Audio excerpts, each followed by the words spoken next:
if you are a new Christian, or even if you're just new to reading the Bible, where you should start, because my opinion has kind of changed on this throughout my Bible study time. And so I wanted to update you. If you've seen one before where I have said this, I wanted to update you. And so what I think that you should do as a beginner to Bible reading and Bible studying is start in the book of Luke. And I have said this recently in some of my videos because Luke was a physician. He was the first real historian because he told a lot of details. Luke was a Gentile, meaning he was not Jewish. He was not an eyewitness to Jesus. So what's neat about that is that, think about if there was a car accident and you had 4 eyewitnesses and you would get a different part of the story. They would all tell something different, even though it was kind of the same thing that happened. You would hear it in their own story, their own way that they talk, their own mannerisms, and you would hear it differently. So Luke wasn't an eyewitness. So here's the cool thing about Luke. Because he was a physician, he carefully investigated every detail. Well, how do you investigate something if you're not there? Well, how does an insurance person investigate an accident? Well, they ask the eyewitnesses. They look at the damage. They look and see what's done. Well, Luke talked to the eyewitnesses. He talked to the people that had been there and watched Jesus, and including one who he doesn't say specifically, but he knows some things about Jesus's mother, Mary, that other people did not write in their gospels. And so it is led to believe that he also interviewed Jesus's mother. And so he got a lot of details that other people didn't get, which I think is why it is very good to start in the book of Luke. He is very detailed in what he wrote. Now, the next book I think you should read is the book of Acts. And the reason for that is because Mr. Luke, Dr. Luke, he also wrote the book of Acts. And so he meant for them to be sort of all one letter. He addressed them separately, like they were 2 letters. They're both to Mr. Theophilus, and we don't know who he is, but Theophilus means a lover of God. And so he could have been writing it in general to Gentiles who love God and want to learn more about him. But he could have been writing it specifically to Theophilus. And so Theophilus may have been a Roman dignitary, somebody important that he wanted to know the details. So Luke wrote the book of Acts too. The book of Acts is crucial to being a Christ-following Christian, because the book of Acts tells us how the church got started.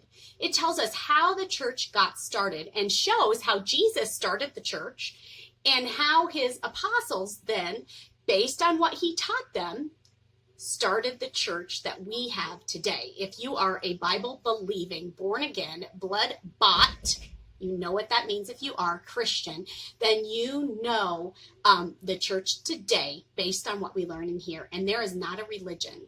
There's not a religion. In fact, in Acts, they refer to it as the way, capital W, because the way is the way of following Christ. And that's why I call myself a Christ follower. Sometimes I don't like the word Christian because I feel like Christian is thrown about all over the place carelessly. And so I am a Christ follower. I'm the Bible believing, born again, blood bought Christian, because my soul was saved by the blood of Jesus Christ, and he made me born again into a new creation in him. And so if that is what you are, then I suggest Luke and then Acts.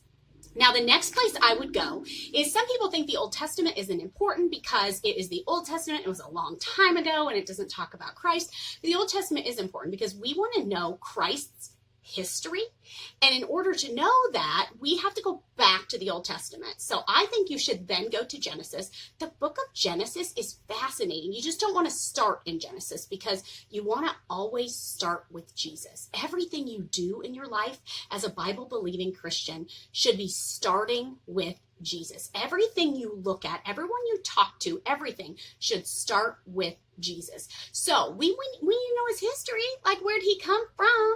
And so we're going to go back to Genesis, and Genesis is really good. It's like a really good novel, like a really juicy novel. Like there's love stories and there's murder and there's, just everything you can think of in a good novel, Genesis has.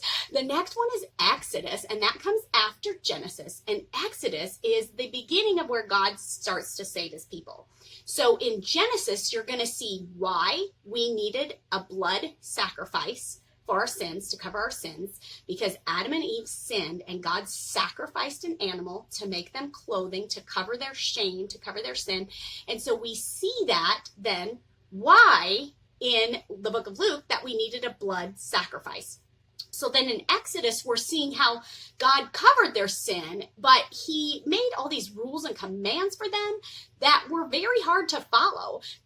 And so in Exodus, we just see it kind of simply in a way where God is trying to save his people. He's trying to save them because it wasn't the time for Jesus to come. There were many, many years. It wasn't the time for Jesus to come. And so God is trying to save them. And so the book of Exodus is next. Those are the 4 books that I would suggest. And I would suggest you read them. Just read them. Read them in that order, okay? Read them in that order all the way through, maybe even twice.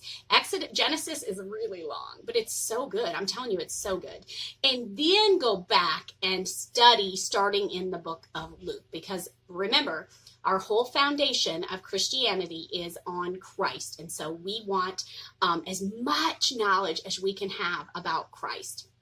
But don't forget the Old Testament.